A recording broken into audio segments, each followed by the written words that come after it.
আগামী ২৪ ঘন্টার মধ্যে সারা দেশে বজ্রসহ বৃষ্টি হতে পারে বলে এমন ধারণা দিয়েছিল আবহাওয়া অধিদপ্তর।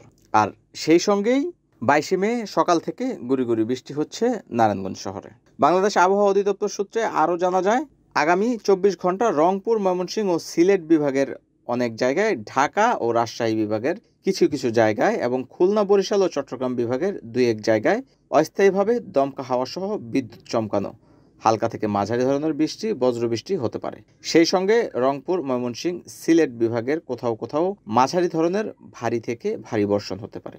এছাড়া সারা দেশে দিন এবং রাতের তাপমাত্রা সামান্য বৃদ্ধি পেতে পারে এবং মাদারীপুর, পাবনা, খুলনা, যশোর, চুয়াডাঙ্গা, কুষ্টিয়া, সাতক্ষীরার জেলাসমূহের উপর দিয়ে মৃদু তাপপ্রবাহ বয়ে যাচ্ছে এবং তা অব্যাহত থাকতে পারে। বৃহস্পতিবার ২২শে মে সন্ধ্যা ৬টা থেকে পরবর্তী ২৪ ঘন্টায় রংপুর, ময়মনসিংহ, সিলেট বিভাগের কিছু জায়গায় এবং রাজশাহী, ঢাকা, খুলনা, বরিশাল, চট্টগ্রাম বিভাগের ২-১ জায়গায় অস্থায়ীভাবে দমকা হাওয়াসহ বিদ্যুৎ চমকানো হালকা থেকে মাঝারি ধরনের বৃষ্টি ও বজ্রবৃষ্টি হতে পারে বলে জানিয়েছেন আবহাওয়া অধিদপ্তর।